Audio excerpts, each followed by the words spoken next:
All right, class, here we are. This is the Excel video for week 4. And let me pull up our class. So basically, to get here, I went to modules. I went to week 4. So let me just show you as I do this.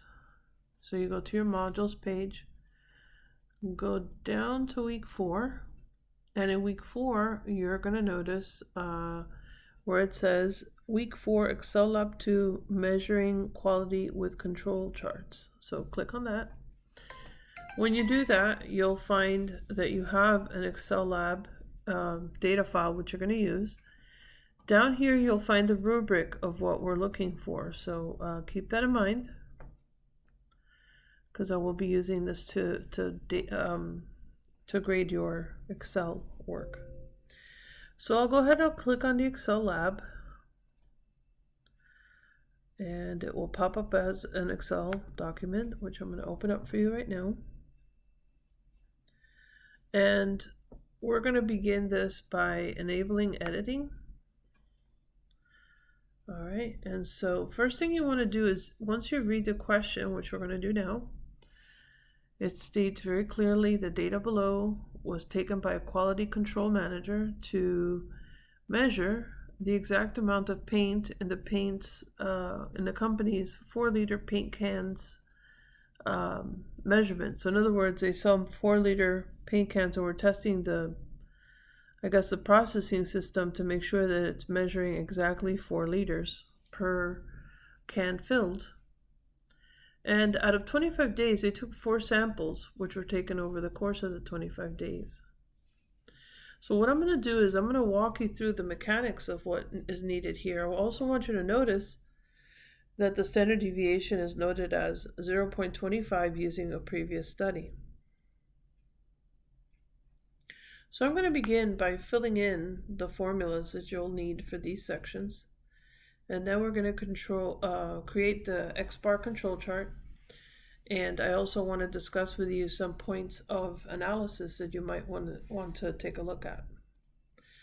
So I'll begin with the X-bar, which is the average per day. So in the first average, so you're going to go equals average, literally type in the first few letters, and you're going to double click on this. And we're going to hold and highlight all the way across from B11 to E11. Hit enter, and there's your average for that particular observation for day 1. Because I used the formula base, if I do the other 24 remaining days, holding it down, I get my averages right away. And that's what I want. The other easy to do portion of this control chart is the center itself, which is 4, because we want 4 liters in each can. That is what the expectation is. So you can just hold and drag the 4 down, and there you are. Now I like centering my numbers so they're easier to read. So I'll go ahead and do that. All right. Now the next thing we want to do is create the lower confidence level and the upper confidence level. So what I'll do here is I'll do the lower first. It makes more sense. In the lower, this will be equal to the 4, which is our center, minus, and now here I'm going to use a parentheses because we're going to do the standard deviation divided by the square root of n times 3. So I'll just literally put in 3 parentheses. Then I want the 0.25 divided by 2. Now the reason why we divide by 2 is because it's square root of n. So if you look at the formula itself, it's the mean, typically the mean in this case, plus or minus. We're starting with minus because I'm doing the lower first. Then it becomes, normally it's the critical z times sigma over square root of n, but in this case we're actually not going to use critical z. We're just going to go with 3 deviations, and then this is sigma over square root of n. So what we're basically doing in the first one is 4 minus, and then parentheses 3 times the 0.25 divided by the square root of 4, and that's what we're calculating there. And that's going to be for every single one of these observations, because each day we took 4 observations. That's why 2, hence 2 square root of 4 is 2. All right. On this side, the upper side, I'm going to take the plus. So I'm going to say equals 4 plus parentheses, again 3 times, again parentheses 0.25 divided by 2, and I will close it out and hit enter. So you see you get 4.375 for this side.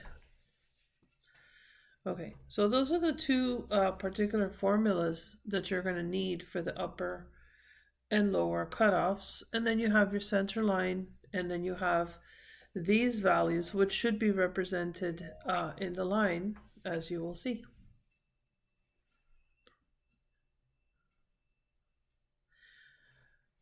All right, in this case, if I highlight all 4 of these, I'm going to go to Insert, Line. I'm going to select my line, and there's my chart. So I'm going to simply label this control chart.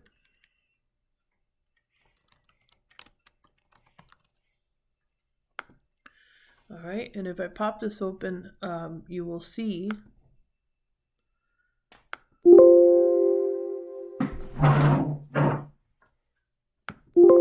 in this case, you will see, once I highlight this as a control chart, that I can actually play with the chart and change a value. So I have options. I have lots of options here. If you notice, if I go to data labels, you can really play with the nature of what's there. You also have options up here of different versions of the data. I like clean data, so the easier to read, the less crazy it seems for the reader, I guess. We could also remove some of these labels down here. We can make this a little thinner so that more of this data shows. If you want to hover over each of these, you see how that is almost like a really critical point. You see how that's almost reaching at the upper cutoff. Then I would think that that is close to being out of control, but not necessarily. So same here, this is another extreme value. And so you can look at these extreme values and comment on them, because those are telling of what's happening here. Now you could play with, like I said, you could play with the axes labels. They give you lots of options. So like here, for example, you could, play with the different sizing of the charts, but that's up to you. However you want to do this. You can look at this from the perspective of, if you want to look at specific categories at maximum, you can look at on tick marks if you want, or between tick marks. So lots of options here. If you wanted to have a date axis, I would just leave it like this, because I like having the numbers at the bottom. It tells me which observation is what. And if you hover here, you'll see this is the last 0.25. This tells you the actual value of the points if you hover over them. Now, if you want to get more specific, which is what I would like to see you do, is get granular. You can take the average of the negatives and the average of the positives and then compare those 2 values. So that is also an option. How I would do that, very simple. What you'd want to do is select conditional formatting. And so I would highlight those 2, go to conditional formatting with the rule that anything less than 0, which is a negative number, you're going to highlight in red. You're going to come up here and you're going to say equals the center minus the average. So this is, for example, a positive. This is something that was underfilled, right? And you see how these are negatives here. So this is an overfill with the negative number here. I would also consider to repeat the process here where you would do equals the average minus that, the center minus that average. And you're going to get the duplicate chart on this side, which you want. And the reason I say that is because now what you're going to do is you're going to delete the reds on one side and delete the non-reds on the other side. So for example, if I delete the reds on this side,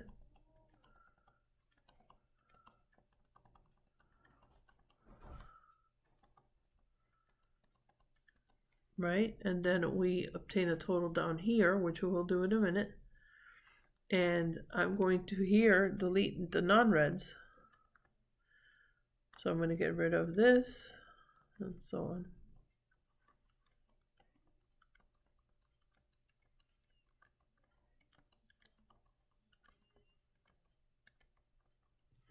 And now I'll just do averages down here.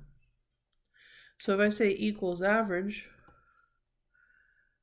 I'll double click on this column, I'll hold and drag, hit enter.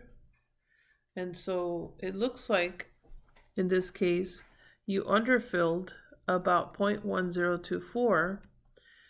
And on this column, we'll do equals average again. Hold and drag.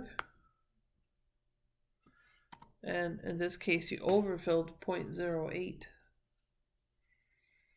So when you compare these two based on the total value of your averages, you're trying to determine, by how much did you oversell, or not oversell, but overfill, and by how much did you underfill, and whether or not your company is losing money or breaking even, or what the condition is for that. All right, so in this case, this is all you really have to do here, not discuss it. That's the next part. As you discuss this, you're trying to determine if you have some extremes, which you do.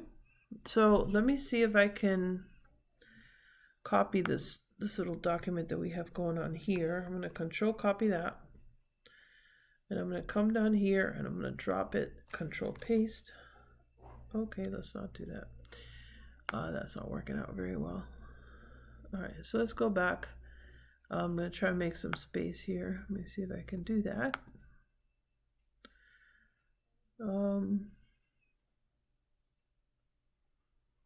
I think what I really want are the plus and minuses, and I really want to see where those extreme points were. So let's take a look here. This is an extreme right here. This is an extreme point. I would say this is an extreme point and this is an extreme point. So if you notice the values, that's negative 0.337. This is negative 0.304. If I were to sort these are my biggest negative numbers. And another extreme point would be this one. Let me highlight that in yellow. And this one. Those two are extreme. So this is what you're doing. You're basically just looking at the data and scrutinizing it as best you can. And then you're going to discuss what is considered, what do you consider a questionable point. Looking at the chart, you've got a couple here. I think I already grabbed this one. This one has a value of 3.798. So that's pretty significant for a drop below, shall we say. This is another extreme point. This one is 0.37. I'm sorry, 3.7325. Okay, and so that's this point here. I would say that's an extreme point. Let's go with blue. That's an extreme point. This is an extreme point, which I highlighted already on the chart. And looking at this point, I'm like 3.8145. This is lukewarm, but an extreme point. Significant, in other words, in terms of its value. So you notice I extracted those. With these two sticking out like sore thumbs on the upper side where you're underfilling. Yeah, so this is underfill. And this is where you're overfilling. Your company is losing money. Here the customer's at odds, or here your company is at odds. Yeah, and you can see that this actually beat out this number in terms of an average. So you might want to discuss, points where you're at 0.1, like these points are also significant. Let me highlight those for you as well. Because these are the ones where you underfilled in a pretty drastic pattern, it seems. The rest, like 0.0045, is not that big a difference, and the customer's not going to notice that, but they could potentially notice. Definitely the 0.2, that's almost a quarter, and 0.20. So definitely those. Where your company is really eating biting the bullet in a sense, or eating the bill, is here. In this cell right here. I'm going to highlight that in orange. Doesn't want to highlight. It's conditional filled. But this one is significant. Let me bold it. Let me see if it'll bold. Yeah, that is significant. There's another one right here. Boom, that's a big one. I'll make that bold. And this is another significant one here. When I say significant, I mean it's like it's a noticeable amount of a difference, where you could get a return or the customer could complain. So consider that. So you want to discuss these matters and make a determination.